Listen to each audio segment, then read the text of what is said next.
prépare aujourd'hui, je disais donc, des rencontres internationales de la mobilité durable. J'ai rendez-vous aujourd'hui avec la présidente de l'association Le 5e élément, qui est donc avec la mairie en partenariat sur cet événement, le premier à Saint-Tropez, mais pas le premier à Annecy. Bonjour Nathalie. Bonjour, bonjour à tous. Nous avons donc démarré ce matin à 10 h les premières rencontres internationales de la mobilité durable que nous avons organisées en partenariat avec la mairie, comme le dit Agnès. Et nous sommes ravis parce que tous les exposants sont maintenant installés, le public commence à arriver et vous avez des essais maritimes qui ont démarré ce matin. Les essais automobiles sont à votre disposition dans les stands automobiles. Vous pouvez vous inscrire pour faire des essais des véhicules électriques que vous avez en exposition.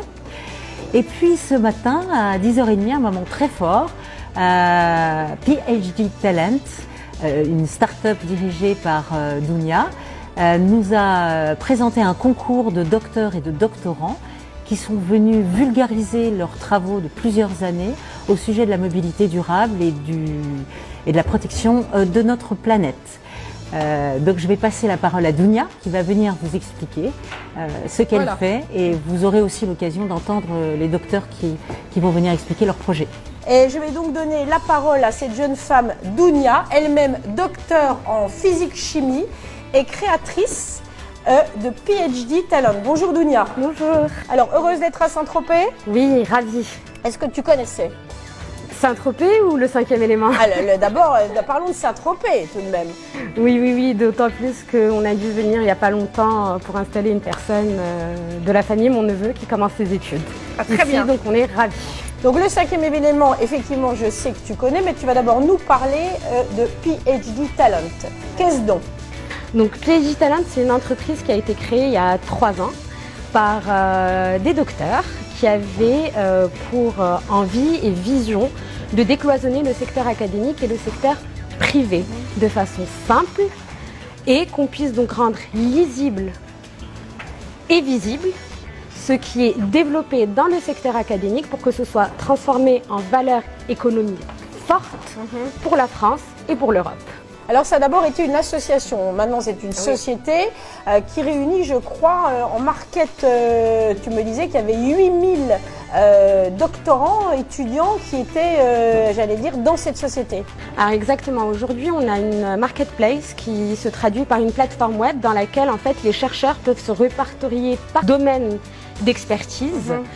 Donc on passe d'un jargon scientifique ultra pointu, incompréhensible par un public de non-initiés à quelque chose de plus opérationnel, de plus facilement transférable au secteur privé. Et donc face à ces 8000 chercheurs, PhD experts, on a aujourd'hui 350 entreprises sur notre plateforme qui collaborent et travaillent avec nos experts. Alors aujourd'hui, tu es donc présente à cette première édition des rencontres internationales de la mobilité durable. J'imagine que les talents que tu nous as amenés sont évidemment au cœur de ces sujets. Exactement, donc avec Nathalie, le 5e élément, pour aujourd'hui, pour les RIMD, on a décidé de mettre en lumière la recherche académique. Et pour cela, on a mis en place un concours pour des chercheurs qui travaillent sur des sujets sur la mobilité durable. Bien évidemment, pas qu'en sciences dures, à savoir des matheux, des physiciens, etc. Mais on a été beaucoup plus large. Et donc aujourd'hui, on a aussi des gens qui travaillent en lettres, sciences humaines et sociales.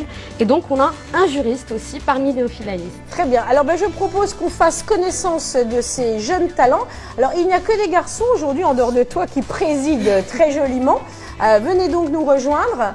Alors ce matin, vous avez donc présenté vos projets en 5 minutes. Là, je vais vous demander de faire un exercice encore plus compliqué. Venez par ici. On va commencer peut-être par toi. Tu vas nous dire dans quel secteur tu as donc travaillé. Qu'est-ce qui t'intéresse? Qu'as-tu montré ce matin? Alors bonjour à tous. Donc moi je m'appelle Yacine. Je travaille sur la mobilité électrique et en particulier la recharge rapide des véhicules électriques. Donc en fait je porte un projet de test qui est de développer une flotte de véhicules en autopartage qui sont capables en fait de se décharger pour charger rapidement des véhicules électriques de particuliers. Donc en gros comment ça se passerait, vous avez votre voiture électrique, vous allez en station, dans une station où il y a des véhicules d'autopartage et vous avez besoin de charger rapidement de votre voiture, chaque véhicule va se décharger pour vous charger. Donc il y a plusieurs avantages pour ça, c'est qu'on On prélève moins de puissance sur le réseau, on peut fournir de la recharge à des puissances élevées, donc un temps de recharge très faible, et on mutualise à la fois du coup des véhicules d'autopartage et l'énergie qu'ils contiennent. Donc c'est deux objectifs en fait complémentaires pour justement la transition énergétique et pour réduire, pour utiliser plus efficacement, plus intelligemment en fait l'énergie. Très bien. Bon, je vois que je t'ai donné un peu plus qu'une minute de temps de parole. Donc, on va maintenant appeler le juriste. Est-ce que tu peux te présenter? Alors oui, bonjour, Thomas Leclerc, donc je suis le juriste, l'extraterrestre de la bande, Oui, qui travaille en sciences humaines et sociales, donc ma spécialité c'est le droit international. Très bien. Donc, quel était l'objet de ta thèse? Alors moi je travaillais sur l'impact climatique du transport aérien, donc les émissions de gaz à effet de serre du transport aérien. Très bien, on est droit dans le sujet, bien évidemment. Et toi, donc, effectivement, la Terre, je crois. Oui, c'est ça. Moi, je m'appelle Ngagne Diop, je viens de Dunkerque. En fait, je travaille sur la politique des transports en région Hauts-de-France. En gros, je développe des modèles qui visent à promouvoir les énergies alternatives, comme l'électrique et l'hydrogène, pour remplacer les énergies fossiles. Très bien. Et toi? Bonjour tout le monde.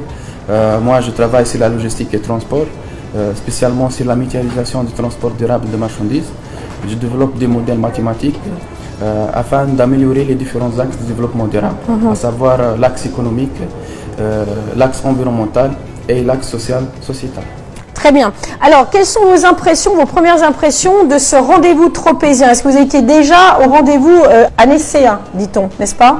D'abord, on tient d'ailleurs à remercier l'équipe organisatrice de ce concours, parce que ça nous a permis d'ailleurs de traverser du nord au sud de la France et de découvrir cette belle ville, et ça nous a permis aussi de nous promouvoir et surtout d'informer le public sur nos recherches. Donc on a une admiration particulière pour cet événement. Très bien. Et vous? Oui, c'est une belle opportunité.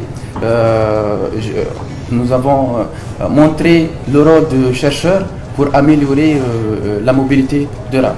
D'accord. Alors là, par exemple, qu'est-ce que vous attendez? De rencontrer le public, de rencontrer des startups? Qu'est-ce qui concrètement vous motive là dans les jours à venir, mis à part le résultat, bien évidemment, du concours?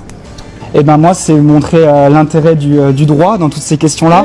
On parle beaucoup de choses concrètes, et c'est génial de rencontrer des chercheurs aussi qui travaillent sur d'autres choses, mais le droit, la réglementation internationale, ça a aussi son intérêt.